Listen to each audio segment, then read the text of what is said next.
राजस्थान में कोहरा, जयपुर समेत प्रदेश पर कोहरे ने आपको बताएं कि एक असर डाल रखा है, जहां पर चारों तरफ कोहरा ही कोहरा नजर आ रहा है। कोहरे ने सहरा बांध दिया है। कोहरे के कारण विजिबिलिटी भी 20 से 30 मीटर तक रही।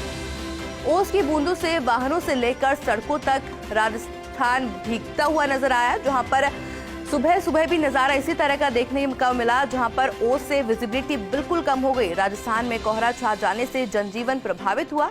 वहीं जयपुर के ग्रामीण इलाकों में भी घना कोहरा छाया रहा। ग्रामीण इलाकों में घने कोहरे से जनजीवन पूरी तरह से अस्त व्यस्त नजर आया।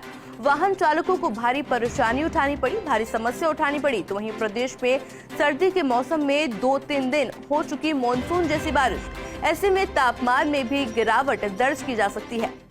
तो देखिए, साथ ही में 3 तस्वीरें भी आपको दिखा रहे हैं। पहली तस्वीर झुंझुनू से है, दूसरी तस्वीर बाड़मेर से है, वहीं तीसरी तस्वीर जैसलमेर से देखी जा सकती है। और तीनों ही तस्वीरों में जो साफ चीज आपको दिख रही होगी वो दिख रहा होगा कोहरा।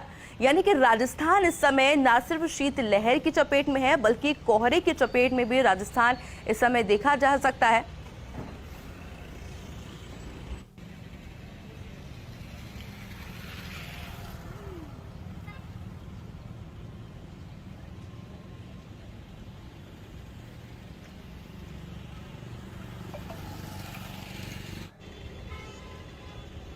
और इस खबर पर अधिक जानकारी के लिए हमारे साथ नारायण मेघवाल उदयपुर से लाइव जुड़ चुके हैं। नारायण, देखिए, सबसे पहले एक बार आपसे बातचीत कर लेते हैं कि उदयपुर का किस तरह का नजारा इस समय देखा जा सकता है।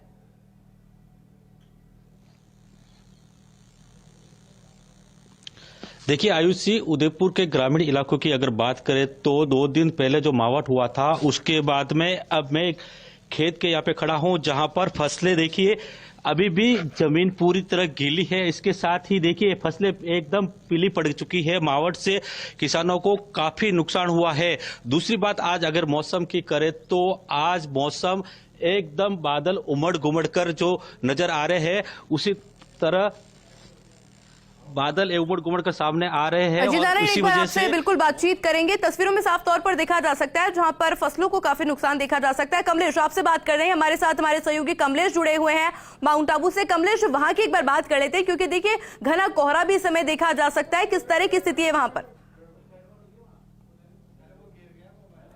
अजय कमलेश, देखिए माउंट आबू है, पर्यटन स्थल है, हिल स्टेशन में आता है।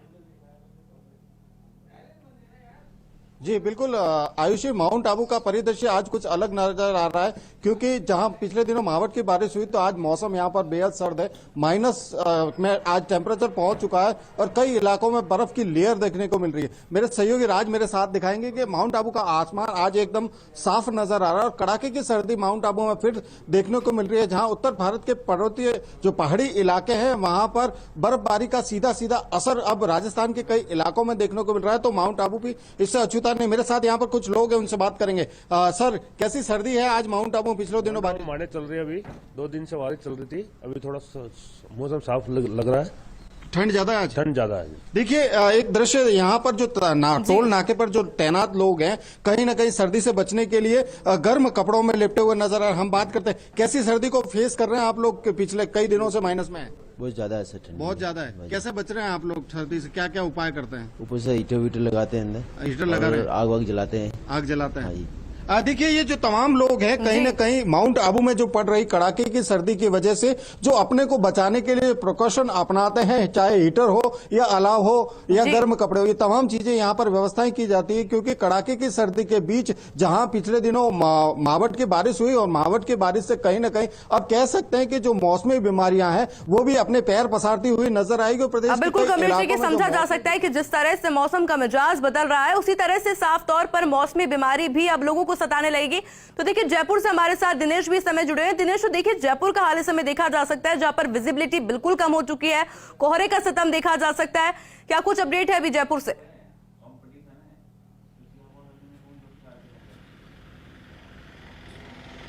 जी आयुषी, देखिए राजधानी जयपुर में या ये कह सकते हैं कि पूरे प्रदेश में सर्दी के सीजन का पहला ऐसा घना कोहरा है जो कि आज देखने को मिला है। हम फर्स्ट इंडिया के दर्शकों को दिखा सकते हैं राजधानी का कोहरा की विजिबिलिटी बिल्कुल 20 से 30 मीटर पर आ गई है। पहली बार राजधानी जयपुर में इतना घना कोहरा था और राजधानी जयपुर ही नहीं, प्रदेश के कई जिलों में आज इतना घना कोहरा है कि राजस्थान कोहरिस्तान में बदल चुका है।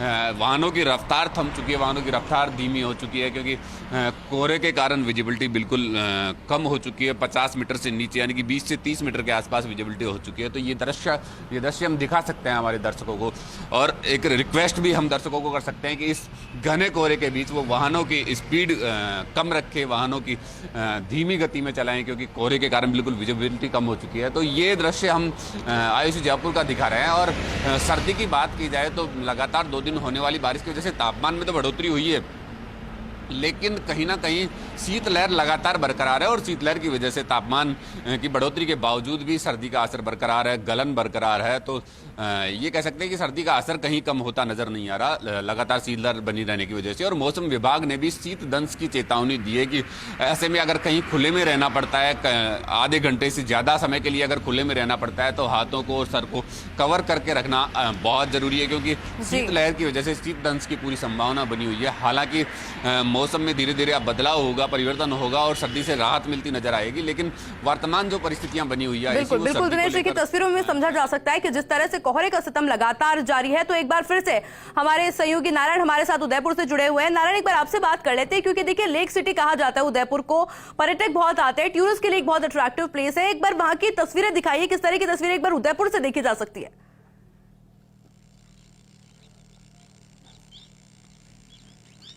जी देखिए, ऐसे अभी मैं जो बता रहा हूं कि आज किसानों को चिंता सताने वाला दिन लगता है कि बादलों का जो उमड़ गुमड़ के आना है, बीते 2 दिन पहले जो ओलावृष्टि हुई थी उसके साथ में यहाँ पे किसानों को खासा नुकसान हुआ था, जिसमें वल्लभनगर और मावली क्षेत्र में सबसे ज्यादा खराबा हुआ।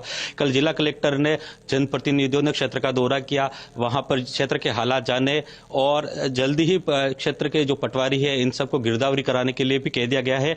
इसके अलावा अस्पतालों की बात करें तो अस्पतालों में मौसम के मिजाज के साथ ही सर्दी जुकाम के मरीज भी बढ़ गए हैं।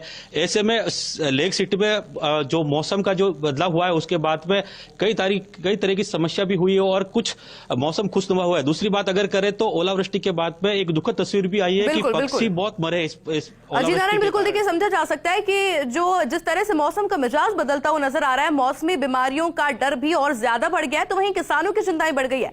तो चलिए अब आपको सीधे माउंट आबू से कमलेश हमारे सहयोगी से रूबरू करवाए थे। कमलेश जी की एक बार वहां की तस्वीरें दिखाई, क्योंकि माउंट आबू पर्यटन स्थल है, लोगों का रेन बसेरों के किस तरह के हालात चल रहे हैं, समय लोगों को किस तरह की परेशानी का सामना करना पड़ रहा है, या फिर टूरिस्ट के लिए क्या माउंट आबू भी अभी भी एक अट्रैक्टिव प्लेस बना हुआ है, या सर्दी का सितम देखा जा सकता है?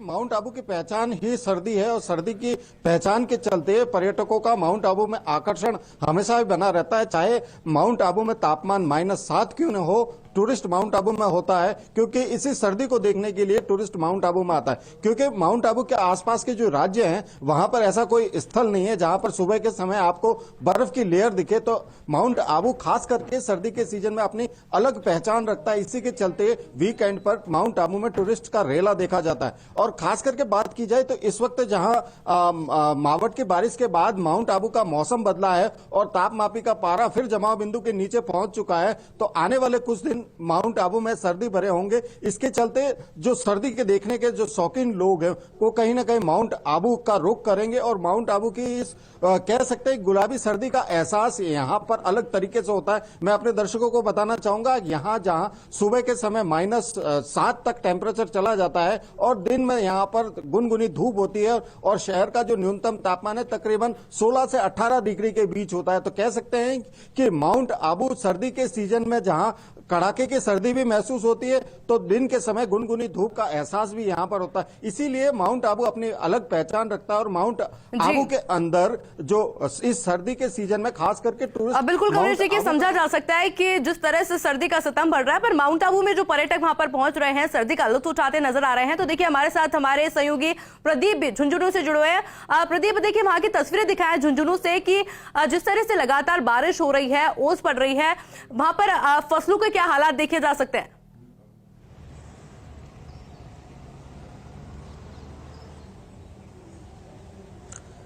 जी बिल्कुल आयुषी, मैं आपको बता दूं इस समय मैं मौजूद हूं झुंझुनू मुख्यालय पर, जहां पर 2 दिन की अच्छी खासी बारिश के बाद यहां धुंध आई हुई है।